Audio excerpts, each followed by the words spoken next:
Greetings all of you. This is Kiran Podia from Gita Vidya Mandir, Gohana. Today we are going to discuss lesson number 2, Geography. Keep it continue. Today we discuss about the Indian desert. The Indian desert lies towards the western margins of the Aravalli Hills. यानी जो oldest Aravalli mountain है इसके पश्चिम में India का जो रेगिस्तान है वो स्थित है. It is an undulating sandy plains covered with sand dunes. और ये किससे जो बालू रेत है उससे कवर्ड, तरंगित धाराएं कहें या फिर बालू रेत से कवर्ड है. This regions receive very low rainfall below 150 mm per year. और प्रति वर्ष 150 mm से कम बारिश प्राप्त करता है. इट हैज़ एरिड क्लाइमेट, शुष्क जलवायु है, विद लो वेजिटेशन और कवर. इसलिए यहाँ पर क्या है, वेजिटेशन कम ग्रो करती हैं because absence of water. Streams appear during the rainy seasons, यानी जो नहरें हैं उनमें पानी केवल बारिश के सीजन में दिखाई देता है. Soon after they disappear into the sands as they do not have enough water to reach the sea. जो नदियां हैं उनमें इतना ज़्यादा पानी नहीं होता कि वो किसी सी में जाकर मिले, जैसे अरेबियन सी या बे ऑफ बंगाल. तो जो बालू रेत है वो जल्दी से पानी को अपने अंदर ऑब्जर्व कर लेता है, इसलिए वहाँ पर लंबे टाइम तक पानी नहीं रह पाता. और जो लूनी रिवर्स है ये यहाँ की सबसे बड़ी रिवर्स है, लेकिन कुछ सी दूरी के बाद ये भी क्या होती है, दिखाई नहीं देती. बार्कन्स यानी क्रिसेंट शेप्ड डून्स. बार्कन यानी अर्धचंद्राकार के जो बालू रेत के टीले हैं cover large area but longitudinal dunes become more prominent near the Indo Pakistan boundary. Indo Pakistan boundary मतलब भारतीय और पाकिस्तान की जो बाउंड्री है, सीमा रेखा, वहाँ पर ऊंचे ऊंचे क्या बने हुए हैं, बालू रेत के टीले. अगर आप कभी जैसलमेर जाओ तो आप बारकन्स वाला जो क्षेत्र है इसको देख के आएँ, विजिट करें. नेक्स्ट है द कोस्टल प्लेन्स. कोस्टल यानी तटीय क्षेत्र जो हमारे 9 स्टेट आते हैं तो उनका जो मैदानी क्षेत्र है. The peninsular plateau is flanked by stretch of narrow coastal strip. तो ये क्या है, जो प्रायद्वीपीय पठार है इंडिया का और वो उसकी जो तटीय रेखा हमारी वो कैसे हैं, नैरोस, कुंचित, रनिंग अलोंग दी अरेबियन सी के वेस्ट हिस्से में स्टडी करोगे यानी वेस्टर्न घाट में तो अरेबियन सी में मिलेंगे और ईस्टर्न में बे ऑफ बंगाल में देखे जा सकते हैं. The western coast sandwiched between the western Ghat and the Arabian sea. जो हमारा पश्चिमी तट है वो वेस्टर्न घाट और अरेबियन सी के बीच वाला हिस्सा, यहाँ पर बहुत कम मैदानी क्षेत्र है. It consist of 3 sections. The northern part of the coast is called the Konkan, Mumbai और गोवा के बीच में है. The central stretch is called the Kannada. दूसरा क्या है, Kannada plain. While the southern stretch is referred to as the Malabar coast. जो हमारा सबसे वेस्टर्न का साउथस्ट वाला एरिया है जिसको मालाबार तट कहा जाता है. The plains along the bay of Bengal are wide and level. जो मैदानी क्षेत्र हैं बे ऑफ बंगाल की साइड में वो क्या है, चौड़े हैं और समतल हैं. In the northern part it is referred to as the northern Circar while this part is known as Coromandel coast. ऐसे ही जो हमारा अपना ईस्टर्न घाट है तो उस पर जो वेस्ट बंगाल ओडिशा का जो तटीय क्षेत्र है उसको नॉर्दर्न सरकार के नाम से जाना जाता है. और जो आपका तमिलनाडु वाला हिस्सा है वहाँ पर उसको कोरोमंडल नाम दिया जाता है. Large river such as Mahanadi the Godavari, Krishna, Kaveri have formed extensive delta on this coast.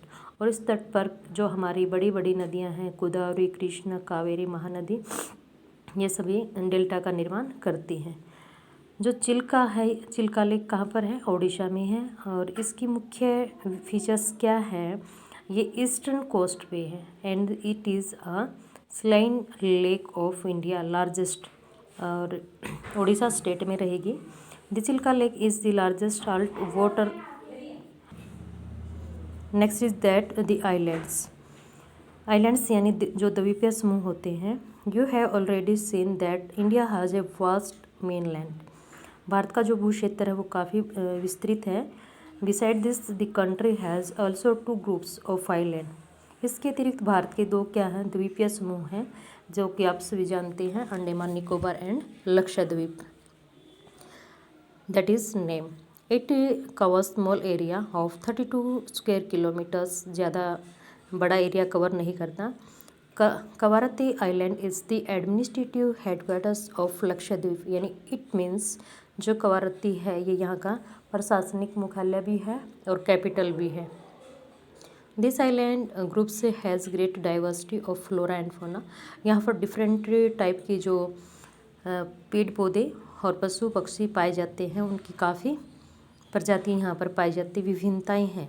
The PT islands which is uninhabited has a bird sanctuary. ये फेमस रहता है कि पीटी आइलैंड जो है किस में है, लक्षद्वीप पे है, और ये किस लिए फेमस है, बर्ड सेंचुरी के लिए फेमस रहता है। कॉल्स यानी जो परवाल होती हैं, coral polyps are short lived micro organism. छोटे टाइम पीरियड यानी कम समय के लिए जीवित रहने वाले परवाल पोपलेस हैं, जो कि कोलोनाइज समूह में रहते हैं, और दे फ्लोरिश इन सैलो। धीरे धीरे क्या हैं, ख़त्म हो जाते हैं। Mud free and warm waters में पाए जाते हैं। They secrete calcium carbonate. The coral secretions and their skeleton from coral deposit in the form of relief. परवाल के रूप में जैसे इनकी डेथ हो जाती है तो जो इनके स्केल्टन्स होते हैं इनकी बॉडी के, अब वो जमा हो जाते हैं। जमा होंगे तो वो लाखों अरबों साल के बाद क्या होंगे, परवाल के रूप में दिखाई देते हैं। They are mainly of 3 kinds होते हैं, barrier reef, fringing reef and atolls. The Great Barrier Reef of Australia is a good example of the first kind of coral reef. सबसे ग्रेटेस्ट या सबसे इम्पोर्टेंट क्वेश्चन ये Australia वाला रहता है कि ऑस्ट्रेलिया किस प्रकार के प्रवाल भित्ति से बना है, तो बैरियर रीफ इसका आंसर रहेगा। Now you can see elongate chain of island located in the Bay of Bengal extending from north to south. जो अपना Andaman Nicobar that is lies in the bay of Bengal, north से साउथ, ठीक है। This are Andaman and Nicobar island. There are more than 200 islands and when we combine all that is known as Andaman and Nicobar. Andaman is the northern part and Nicobar is the southern part. They are bigger in size and are more numbers and scattered. ये size में तो क्या है, बड़े हैं, संख्या में ज़्यादा, लेकिन क्या है, बिखरे हुए हैं। सारे एक जगह नहीं, अलग अलग हिस्सों में। जैसे कि आप इंडिया के मैप पे ऐसे सर्कल देखोगे तो that is all part of Andaman Nicobar. The entire groups of island is divided into 2 broad categories. Andaman is in north and the Nicobar in the south. It is believed that these islands are elevated portions of submarine mountains. तो ये क्या है कि ये माना जाता है कि कभी ऐसा रहा होगा कि जो अंडमान निकोबार हैं यहाँ पर कोई माउंटेन रहा होगा, लेकिन सुनामीज़ के कारण वो क्या है, मर्ज हो गया होगा किसमें, पानी में, और उसका कुछ हिस्सा जो दिखाई देता है उसको हम आइलैंड के रूप में जानते हैं। These islands group are great of strategic importance for the country. इनकी हमारे इंडिया के लिए बहुत ज़्यादा इम्पोर्टेंस है। There is great diversity of flora and fauna in this group of island too. यहाँ पर भी फौना एंड फ्लोरा की बहुत ज़्यादा विभिन्नताएं पाई जाती हैं जो अदर्स इंडिया में नहीं पाई जाती। These islands lies close to equator and experience equilateral climate and has thick forest cover. अब जैसे कि हम स्टडी करते हैं केरला को, तो वो हमारे मेनलैंड से रिलेटेड है, लेकिन जो अंडमान निकोबार है ये 6 डिग्री से स्टार्ट होता है, तो इट मीन्स ये नज़दीक है किसके, इक्वेटर यानी भूमध्य रेखा के। इसलिए यहाँ पर भूमध्य सागरीय जलवायु पाई जाती है, जिसके कारण यहाँ पर घने जंगल पाए जाते हैं। A detailed account of the different physiographic units highlights the unique feature of each regions.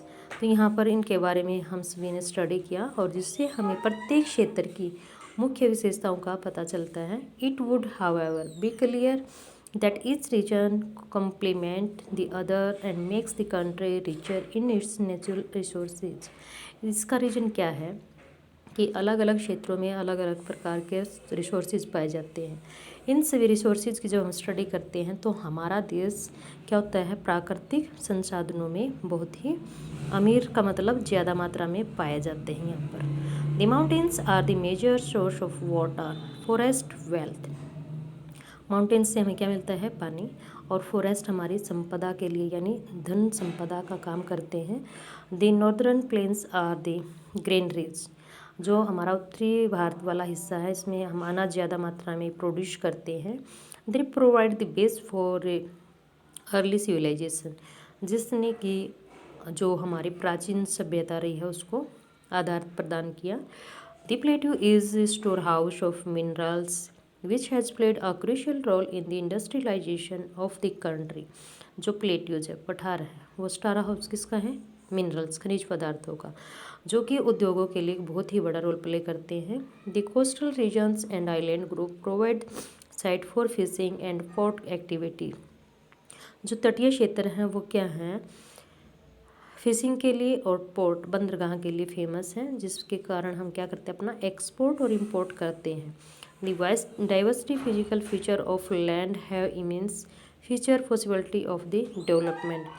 इस प्रकार की जो भौतिक विभिन्नताएं हैं इसके कारण क्या होता है, विकास की अत्यधिक यानी बहुत ज़्यादा संभावनाएं होती हैं। तो इस प्रकार से हमने स्टडी किया physical feature of India in this lesson. I hope that everyone have clear this lesson. Thank you, have a nice day.